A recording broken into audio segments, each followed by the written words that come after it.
शिक्षा मंत्री गोविंद सिंह जी डोटासरा जी थे।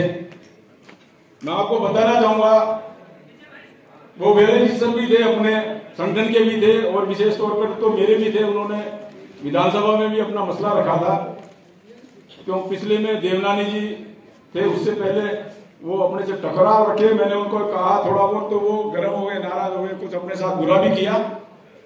तो गोविंद सिंह जी डोटासरा जी को मैंने कहा यार मंत्री महोदय, आप तो वेलविशर हो, अपने कम से कम ये थर्ड ग्रेड का हमारा टीचर है, वो आपसे बहुत बड़ी है, छोटी सी आपके लिए तो छोटी सी, हमारे लिए बहुत बड़ी डिमांड है कि ये इनका ट्रांसफर आप क्यों नहीं कर देते हो। तो मेरे को मैं आपको बताना चाहूंगा, वैसे बताने वाली बात नहीं, फिर भी उन्होंने मेरे को नारायण सिंह ज्ञापन में शामिल के लिए छोटा सा अनुरोध करना चाहूंगा। साथ ही मैं प्रदेश अध्यक्ष जी का बहुत बड़ा आभारी हूँ कि आपने जो संघर्ष किया है टीएसपी के नॉन टीएसपी के टीचर जो है, उससे में आप सब मिलकर वापस बने, इसको कैसी बनाए, शानदार बनाए, जोरदार बनाए। आने वाले सेकंड आप और हमारे मित्र शानदार होंगे। जब तक लोकसभा चुनाव है, जब तक कुछ हो सकता है ऐसी बातें होगी, लोकसभा का चुनाव निपटते ही बड़े बड़े काम हमारे पद मिलने वाले हैं और पद का सामना कोई नहीं करने वाला। तो करो कम से कम टीएसपी क्षेत्र का ऐसा व्यक्ति जिसे 20-20 साल हो गए, वो उदयपुर क्षेत्र में बैठा हुआ है, परेशान है, आपने उन्होंने ऐसा क्या अपराध कर दिया उस व्यक्ति ने। अतिथि राजस्थान के सभी जिलों से पधारे हुए जिलाध्यक्ष, जिला महामंत्री, ब्लॉक अध्यक्ष, ब्लॉक मंत्री, प्रदेश किसी जिले में अधिवेशन हो, तैयार भी हुए। बतन सिंह जी ने प्रयास किया, लेकिन जिलों में अधिवेशन नहीं करवा पाया। शेर सिंह जी ने कहा अधिवेशन तो होगा। अब अधिवेशन सभी पदाधिकारी, पंचायत राज शिक्षक संगठन के बंधुओं, सभी संगठन के प्रदेश पदाधिकारियों को एवं जो जिले के पदाधिकारियों को सबका धन्यवाद ज्ञापित करना चाहूंगा। व्यक्तिगत रूप से मैं शेर सिंह जी भाई साहब का बहुत बड़ा प्रशंसक हूँ, जो इनके संघर्ष करने की जो क्षमता है, अकेले शेर की तरह पूरे उदयपुर में धारते हैं और इनके संघर्ष के का ही परिणाम है कि 1930 पूरे 5 साल में तृतीय श्रेणी के एक भी शिक्षक का तबादला नहीं किया। 1903 शिक्षक। आज हमारी इस राजधानी के अंदर पंचायत राज का अधिवेशन बड़े जोश और उल्लास के साथ हमारे युवा साथी और ऊर्जावान प्रदेश अध्यक्ष भाई शेर सिंह जी के नेतृत्व में यह आयोजन किया जा रहा है। वास्तव में इस अधिवेशन के लिए जितनी चुनौतियों का सामना शीर्ष नेतृत्व को माननीय बड़े भाई शेर सिंह पधारे हैं, तो आपका जयपुर में स्वागत है। मांगों के बारे में ऐसा है कि एक हमने 50% पदोन्नति और 50% सेवारत टीचर से भर्ती की जानी चाहिए ताकि नए युवाओं को मौका मिले। दूसरी बात है कि बहुत लंबे समय से तृतीय श्रेणी टीचर बेचारे 15-15 साल से एक जिले के अंदर अटके पड़े हैं, बूढ़े माँ बाप है। तो बहुत महत्वपूर्ण मांग हमारी है, जिसके लिए अभी तो चलो सरकार बनी है, लेकिन सरकार पे हमें अभी से बार बार अपनी मांग को अभी से देना चाहिए। लोकसभा चुनाव के जस्ट बाद में जैसे ही स्थानांतरण खुले तो तृतीय श्रेणी शिक्षक सबसे ज्यादा पीड़ित है इसके अंदर। तो जो जैसे टीएसपी का सॉल्यूशन आपने करवाया, शेर सिंह साहब ने बहुत ही धन्यवाद के जो है, हम लोग आभारी हैं, बहुत धन्यवाद के पात्र हैं कि जो लोग टीएसपी क्षेत्र में फंसे हुए थे उनको नॉन टीएसपी में लेके आए ताकि अब वो अपने गृह जिलों के अंदर समायोजित हो सके। तो उसी प्रकार से तृतीय श्रेणी की जो बिल्कुल जायज मांग है, सबसे मजबूती से हमारे को संगठन को एक एक मांग को साथ में लेते हुए, एक मांग पे जोर देते हुए काम करना चाहिए। लंबा चौड़ा मांग पत्र की बजाय किसी एक मांग पर सभी शिक्षक संगठनों से सामंजस्य बिठाकर बड़ा आंदोलन किया जाना चाहिए। अभी एक बार तो हम सरकार को ज्ञापन के माध्यम से हम सरकार के सामने बात रखें और सरकार को कुछ समय दें, चूंकि नई सरकार बनी है, लेकिन उसके बाद में एक लंबे संघर्ष के लिए हमारे को सबको तैयार रहना चाहिए। शिक्षकों को कहीं भी हाक लिया जाता है, किसी भी काम में लगा दिया जाता है, जिला कलेक्टर मनमर्जी से ऑर्डर कर देते हैं, तो जिला कलेक्टरों पे अंकुश लगाने के लिए यहाँ से राज्य सरकार की ओर से जो है सीधा निर्देश जिला कलेक्टरों को दिया जाए कि जब मर्जी हो वो ऑर्डर निकाल देंगे और जो है उसको पाबंद कर देंगे, और ऐसा हमारे शिक्षा अधिकारी भी नहीं करेंगे जो तुरंत। तो इसके ऊपर भी अंकुश लगाया जाना चाहिए, ये भी हमारी मांग में शामिल किया जाना चाहिए। हमारा जो शिक्षक संघ है, ये पहले राजस्थान पंचायती राज कर्मचारी संघ हुआ करता था। क्योंकि पहले भर्तियां जो होती थी वो पंचायत समिति स्तर पे और जिला परिषदों के माध्यम से भर्तियां होती थी, लेकिन धीरे धीरे भर्तियों के अंदर बदलाव हुआ, आरपीएससी के माध्यम से होने लगा, तो इसमें शिक्षक सब जोड़ा गया, राजस्थान शिक्षक एवं पंचायती राज कर्मचारी संघ, ताकि एक्चुअल में वास्तविक संगठन तो शिक्षकों का रह गया। पहले हमारे साथ हैंडपंप मिस्त्री भी होते थे, पंचायती राज के कर्मचारी भी होते थे, लेकिन आज हमारे साथ में पंचायती राज कर्मचारी, उनका संगठन अलग है। तो मेरी सभी से आप लोगों से अनुरोध है कि हम लोग इसके ऊपर विचार करें, और मेरे हिसाब से इसका जो नाम है वो राजस्थान, चूंकि सभी लोग माध्यमिक के अंदर भी काम कर रहे हैं, बहुत बड़ी संख्या के अंदर माध्यमिक, तो राजस्थान माध्यमिक सेटअप एक अलग है और पंचायती राज सेटअप अलग है। तृतीय श्रेणी टीचर्स का ट्रांसफर नहीं होने की अड़चन जो आती है वो पंचायती राज की वजह से आती है। तो इसका नाम जो है राजस्थान माध्यमिक एवं पंचायती राज शिक्षक संघ किया जाए। धन्यवाद।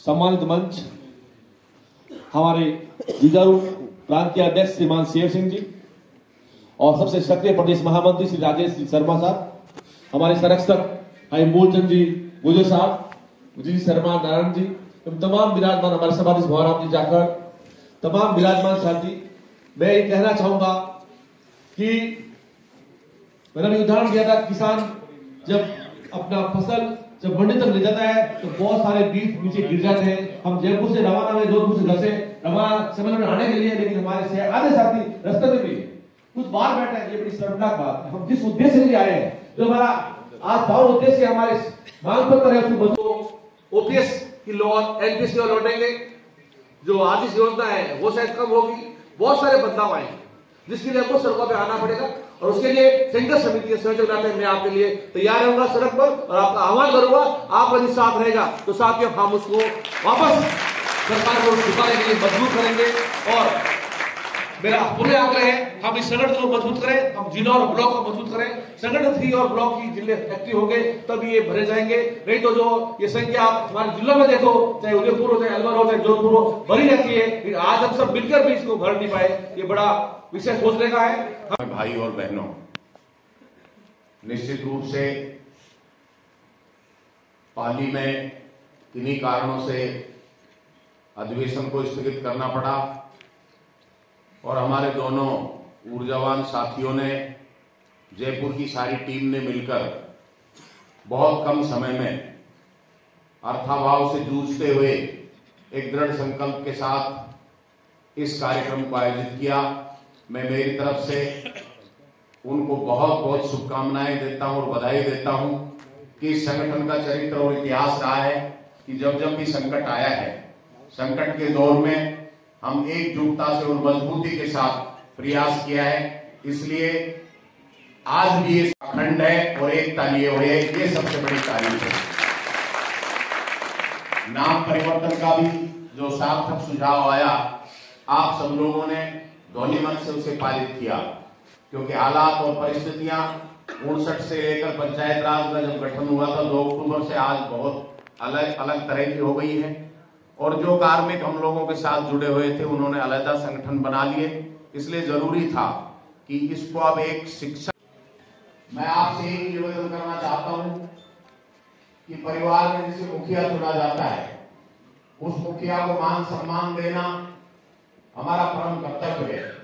आज जो हमारी हराओ दस्ता की लीडरशिप है, उसे हमें मन से नेता मानना होगा और उनके बताए रास्ते पर चलना होगा, तभी संगठन आगे बढ़ेगा, देर तक काम करेगा और एक अनुशासित संगठन माना जाएगा। मैं आप लोगों से निवेदन करता हूं कि हम कर रहे हैं। आप पूर्व जिलाध्यक्ष थे, उन्होंने आपके समक्ष रखी है, उन पर हमारे कार्यकारिणी। कड़वे खट्टे मीठे अनुभव अनेक मिले इस दौर में, और अंतिम दौर भाई मूलचंद जी के साथ लंबा महामंत्री के रूप में कार्य किया।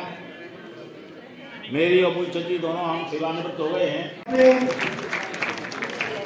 आदरणीय मंत्री पधार चुके हैं। या संगठन या परिवार फूलों का एक ऐसा गुलदस्ता है जिसमें विभिन्न फूल अपनी महिमा बिखेरे। मेरा आदरणीय मंत्री, हम सभी के जीवन में उजाला लाए, रोशनी लाए, जिस तरह से दीपक की रोशनी ऊपर उठेगा, आगे बढ़ेगा। के प्रत्येक जागरूक व्यक्ति को आप यहाँ मुख्य अतिथि के रूप में विराजमान है, इसीलिए हम नहीं कह रहे हैं, लेकिन निश्चित रूप से ये किसी ने सपने में भी नहीं सोचा होगा कि राजस्थान का प्रत्येक गरीब मजलूम की आवाज बनने वाला व्यक्ति से संपर्क किया। आप कर्मचारियों की पीड़ाओं को भली बुरी में कार्य करेंगे, जैसी आपकी। साथ में इस मंच पे अध्यक्ष के रूप में विराजित आदरणीय जोगेश्वर जी गर्ग साहब, मुख्य सचेतक विधानसभा जालौर विधानसभा से, जहां का मैं मूल निवासी हूं, मेरा सौभाग्य है। मैं सबसे पहले इस संगठन की तरफ से राजस्थान के प्रत्येक जिले से आए हुए शिक्षक साथियों की तरफ से आप दोनों का आभार व्यक्त करता हूं, धन्यवाद अर्पित करता हूं, स्वागत करता हूं। मैं आपके बीच में ज्यादा समय नहीं लूंगा क्योंकि आपका बहुत व्यस्तम समय है। मैं सिर्फ 2-3 बातें निवेदन करना चाहूंगा। हमारा जो शिक्षक है, अभी बहुत सारे सर्वे हुआ इंडिया स्तर पर, भारत के लेवल पर, कि राजस्थान का, मैं किसी के दोषारोपण नहीं कर रहा हूं, पर राजस्थान का और भारत का सबसे ईमानदार अगर कोई कर्मचारी है तो वो शिक्षक। ये भारत का सर्वे हुआ, सबसे अनुशासित और सबसे कर्तव्यपरायण अगर है तो शिक्षक है। मैं 2 मिनट ही लूंगा। मैं निवेदन करना चाहता हूं कि हम बालकों का निर्माण करते हैं, हम बालकों के लिए कुछ करते हैं, हम रोड पे संघर्ष नहीं कर सकते, हमारी मजबूरी है। अगर हम किसी गरीब बालक का अगर एक दिन की भी छुट्टी लेते हैं, धरना प्रदर्शन करते हैं, तो हमारे लाखों बालक का नुकसान होता है। जो अच्छे गरीब का बालक ग्रामीण इलाके में बैठा हुआ, जिनका माता पिता अभिभावक अनपढ़, वो हमारे पास उनका चरित्र निर्माण के लिए और उनका भविष्य निर्माण के लिए भेजता है। तो मैं निवेदन करना चाहता हूँ दोनों अतिथि से, और दोनों का बहुत अनुभव है। मैं चाहूंगा कि संगठनों को भी महत्व मिले और जो शिक्षकों की, दूर दराज के बैठे शिक्षकों की नेतृत्व करते हैं, उनका भी सुना जाए। हम नहीं चाहते हम संघर्ष करना। थर्ड ग्रेड की हमारे राजेश जी ने कह दिया, डीपीसी 3 साल से नहीं, उसके लिए मैं निवेदन कर दूं। थर्ड ग्रेड की ऐसी व्यवस्था है, अभी वर्तमान में पिछली सरकार ने टीएसपी इलाका घोषित कर दिया, जिसमें लाखों हजारों शिक्षक भाई बहन, विधवा, परित्यक्ता, गंभीर बीमारी से रोगी, गंगानगर की बहन आपकी कुशलगढ़ में बांसवाड़ा में नौकरी कर रही, उनको 15-20 साल हो गए घर के सपने देखे हुए। अगर एक दिन राखी की छुट्टी मिलती है तो वो अपने भाई की राखी बांधने नहीं जा पाती है। एक अगर कोई इसके घर में दुर्घटना हो जाती है तो उसको पहुंच नहीं पाते हैं। तो मैं निवेदन करना चाहूंगा कि थर्ड ग्रेड का ट्रांसफर हर हालत में होना। आप नीति बनाइए, आज पूरे भारत में नीति बनी हुई है। जहाँ बीजेपी के बहुत बड़े बड़े स्टेट हैं, जहाँ सरकारें हैं, वहाँ नीति बनी हुई है। कर्मचारी को मालूम रहता है कि मैं 5 साल में, 7 साल में बिना डिजार के अपने गृह जिले में जाऊंगा, अपने होम डिस्ट्रिक्ट में जाऊंगा।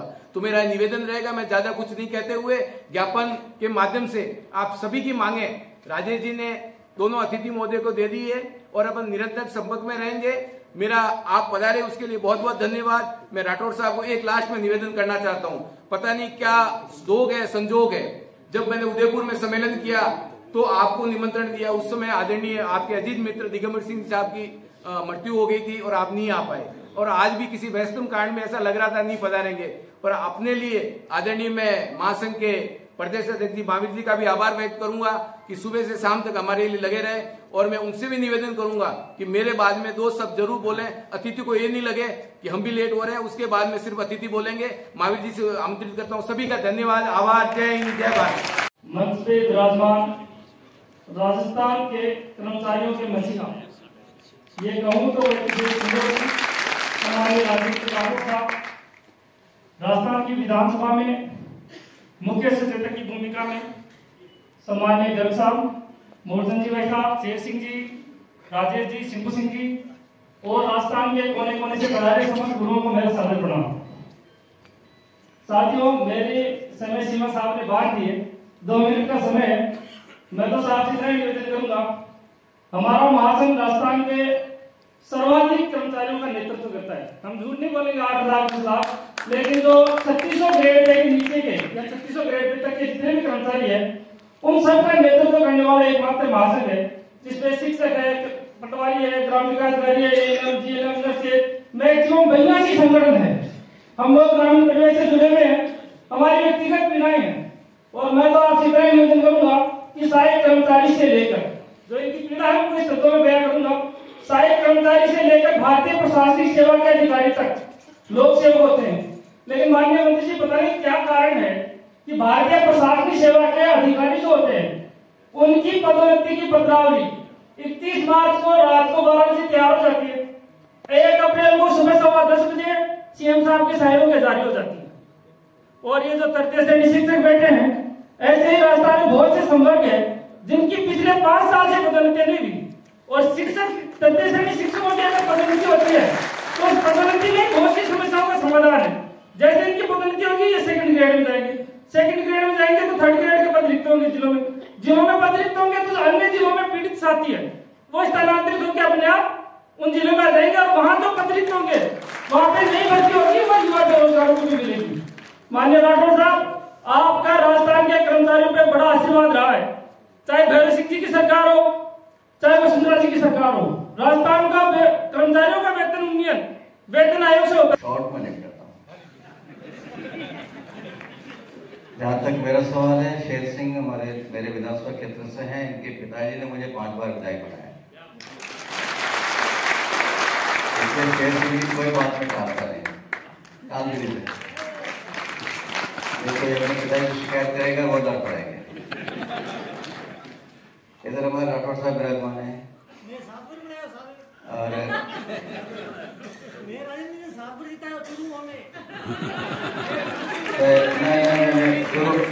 चुरू वाले इस बार बोलने लायक नहीं हो भाई, चुरू वाले इस बार बोलने लायक नहीं हो, तो भाई मुख्यमंत्री या उप मुख्यमंत्री को जरूर हो, कोई बात नहीं। और मैं आपसे इतना निवेदन करता हूँ, राठौर साहब वो शख्सियत है जिनको राजस्थान सरकार की एक एक नस शरीर में कितनी वो होती है, दवनिया और वो शिलाएं सबका पता है और ये विभाग तो आपका खुद का विभाग रहा है और आपने खुद ने बहुत अच्छे से डील किया है। अभी मैं इनसे निवेदन करूंगा, आपकी जो भी बातें हैं उनके बारे में आप जो भी कहेंगे, सरकार का कोई मंत्री इनकी बात टालने वाला नहीं है और विधानसभा के अंदर मंत्री मेरे हाथ में है, बाहर इनके हाथ, हम दोनों मिलकर आपके लिए जितना अच्छा कर सकते करेंगे। और एक बात पर मैं जरूर पहले भी मैंने डॉक्टर साहब को कहा है, पब्लिकली कहा मैंने, मीडिया के सामने बोला हुआ है, ये जो 31 दिसंबर लोग कह रहे 31 मार्च, वो 31 मार्च नहीं 31 दिसंबर को होता है। 31 दिसंबर की रात को जब तक IAS लोगों की प्रमोशन लिस्ट नहीं निकले तब तक नया साल नहीं आता है, घड़ी रुक जाती है। वही सिस्टम बाकी कर्मचारियों के लिए क्यों नहीं लागू होता? हर बार उनका कैलेंडर तय कर ले, शिक्षा विभाग के लिए भी गर्मी की छुट्टियां आपके लिए अनुकूल है, गर्मी की छुट्टियों को तारीख तय कर लीजिए, 31 मई तय कर लीजिए, 3 जून तय कर लीजिए, उस रात को उस साल में जितना एलिजिबल हुआ उनका प्रमोशन हो जाए, आप तो बोल भी नहीं करेंगे। ऐसा हर कैडर के लिए होना चाहिए, हर डिपार्टमेंट में होना चाहिए, ऐसा कोई सिस्टम राठौर साहब अपन को बनाना चाहिए। वो आगे वाले पीछे वाली सरकार नहीं कर पाई, अपन करें, ऐसा कोई सिस्टम बनाना चाहिए। मैं लॉजिक मैं इस बात को अपना हूँ, न्याय संगत बात है, होना चाहिए। अभी जल्दी मत करो, अभी तो आइडिया दिया है डॉक्टर साहब को, होगा, मामूली बात नहीं है, होगा इसकी गारंटी नहीं है। राजस्थान शिक्षक पंचायत राज कर्मचारी संघ के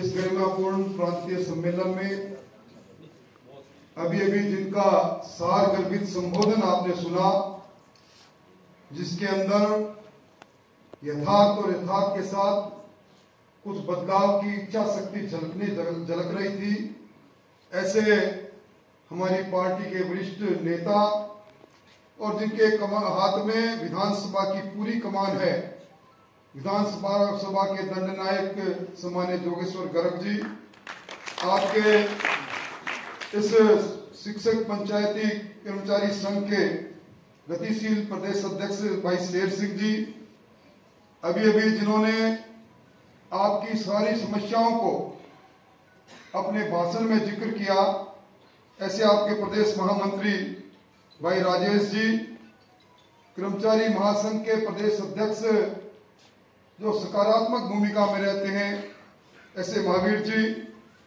भाई भंवर जी, ऋषि जी, इस सभागृह में उपस्थित पूरे प्रदेश भर से आए हुए, जिनके हाथ में हमारी भावी पीढ़ी को त्रासने का काम है, ऐसे शिक्षा के पवित्र क्षेत्र से जुड़े हुए सभी शिक्षक भाइयों और बहनों, मैं धन्यवाद देना चाहूंगा शेर सिंह जी आपको और आपकी पूरी टीम को कि आपने इस सम्मेलन के माध्यम से जहां अपनी कुछ न्याय संगत बातों की बात कही, वहीं शिक्षक की सकारात्मक भूमिका क्या हो उसके बारे में भी अपनी भावनाओं की अभिव्यक्ति की।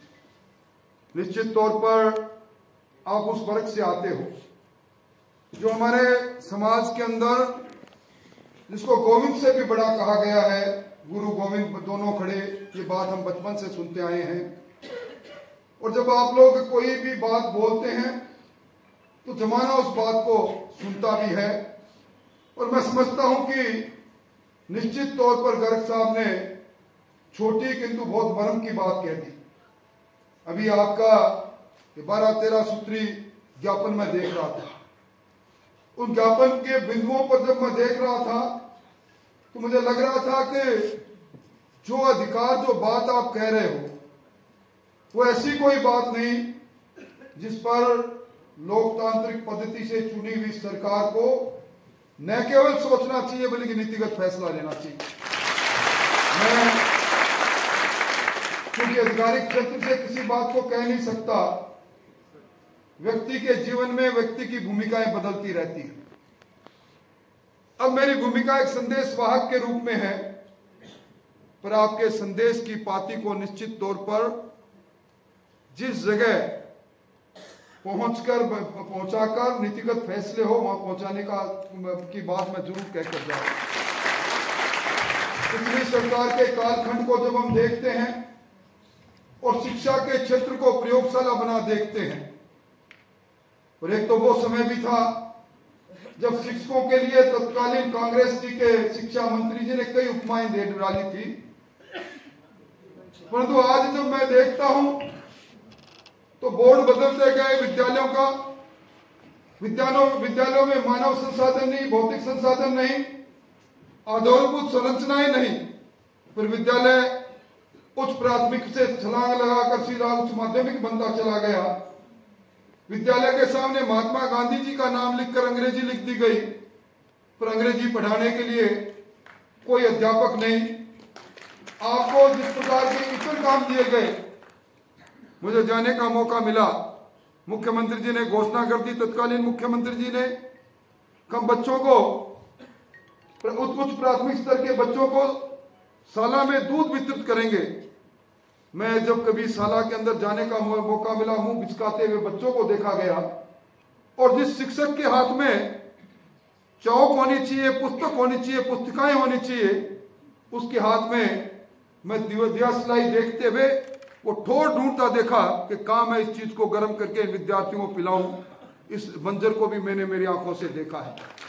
आपकी पदोन्नति की बात और आपके टीएसपी क्षेत्र में जो शिक्षक एक बार तैनात हो गए उनके स्थानांतरण की बात, समयबद्ध पदोन्नति की बात, इन सारी बातों को लेकर मैं आपको सिर्फ इतना ही कहना चाहता हूं, कल कबीना की पहली बैठक हुई थी, और कबीना की पहली बैठक में जिस संकल्प पत्र को सरकारी दस्तावेज में बदला गया था, उस संकल्प पत्र में लिखा गया था कि हम शिक्षा विभाग की न केवल सभी रिक्तियां भरेंगे, पर पदोन्नति के लिए जो वर्षों से शिक्षक तरस रहे थे, पदोन्नति के मार्ग को प्रशस्त करेंगे। ये उस सरकारी दस्तावेज ये भी लिखा गया था, संविदा शिक्षक और शिक्षकों की समस्याओं के त्वरित समाधान के लिए हमारी सरकार उचित कदम उठाएगी। यह भी लिखा गया उसमें कि जिन शिक्षकों को अलग अलग पुरस्कृत रूप से पुरस्कृत किया गया है, जो शिक्षा के क्षेत्र में जिन्होंने एक मुकाम अपनी सेवा से हासिल किया गया है, उनको प्रोत्साहित करने के लिए वेतन की विशेष वृद्धि उनके वेतन में हो, इस प्रकार की बात की गई। और यह भी कहा गया कि नई शिक्षा नीति जो देश के दुनिया के सबसे लोकप्रिय नेता नरेंद्र मोदी जी ने दी है, उस नई शिक्षा नीति को किस प्रकार प्रायोगिक रूप से धरातल पर उतार पाए, इसके लिए वो सारे कदम उठाए जाएंगे। और मैं यही कह सकता हूं कि आप जिस वर्ग से आते हो, आप बड़े सम्मान के पात्र हो और आपकी समस्याओं पर निश्चित तौर पर सरकार बात करेगी। यहां मुझसे पहले ओपीएस की चर्चा चली और ओपीएस के लिए कहा गया कि ओपीएस लागू की गई। मैं एक ही बात पूछना चाहता हूं कि एनपीएस किसने लागू की? 2010 के अंदर जब पहली बार पीएफडीआरएफ ट्रस्ट बना था, उसमें वित्त मंत्री के रूप में गहलोत साहब ने हस्ताक्षर करके राजस्थान में न्यू पेंशन स्कीम की आधारशिला रखने का काम किया था। और आज ओपीएस लागू हुई। ओपीएस के बारे में भ्रांति फैलाई गई। किस भारतीय जनता पार्टी के नेता ने किस मंच से कहा कि हम आएंगे और ओपीएस को बंद करेंगे? परंतु भ्रांति फैलाकर कुछ वर्गों को हमसे दूर करने की कोशिश करेंगे। इसलिए मैं निवेदन करना चाहता हूं, आपके किस प्रकार आपकी सेवा के अंदर आपको अनुकूल वातावरण मिले, आपको किस प्रकार वो सुविधाएं मिले कि आप स्वच्छंद रूप से अपने आप को सुरक्षित महसूस करते हुए हमारी भावी पीढ़ी को तैयार करने में लगे, इस काम को निश्चित तौर पर करेंगे। और मैं समझता हूं कि अब्दुल कलाम आजाद जी ने भी जो बात कही थी और डॉक्टर राधाकृष्ण सर्वपल्ली ने भी कहा था, दोनों हमारे देश के सर्वोच्च पद पर थे। उनको जब पूछा गया तो आप किस बात से अपने आप को सर्वाधिक सम्मानित महसूस करते हो, दोनों का एक उत्तर था जो उन्होंने अलग अलग समय पर कहा कि मैं सबसे ज्यादा अपने आप को सम्मानित महसूस करता हूं जब मुझे कोई व्यक्ति आकर कहता है कि आपका जीवन शिक्षक के रूप में प्रारंभ हुआ था। मुझे गर्व है कि मैं शिक्षक के रूप में इस समाज ने मुझे सबसे पहले मान्यता दी थी। इसलिए आपकी ये सारी मांगे, जिनके बारे में स्थानांतरण से लेकर आपने कई मांगे लिखी है, मैं समझता हूं कि नई सरकार है। नई सरकार अभी सकारात्मक दृष्टि से एक नया शैक्षिक वातावरण तैयार करने की कोशिश में लगी हुई है। आपकी पदोन्नति के प्रतिशत से लेकर छात्रानुपात में शिक्षक की भर्ती से लेकर ये आपके सारे जो अलग आपसे इतर काम कराए जाते हैं, इन सब के बारे में विधानसभा के अंदर, विधानसभा के दंडनायक और विधानसभा के बाहर आपके संदेश वाहक के रूप में निश्चित तौर पर जो बन पड़ेगा करेंगे। आपकी सहृदयता के लिए, अपनत्व के लिए आपको बहुत बहुत बधाई, बहुत बहुत धन्यवाद देता हुआ आपका ये सम्मेलन, जहां एक और आप अपनी बात मांगों के बारे में बात कर रहे हैं, वही किस प्रकार नई उद्घाटन सत्र के मुख्य अतिथि श्रीमान राजेंद्र सिंह राठौड़ साहब, वर्तमान सरकार और विधानसभा के मुख्य सचेतक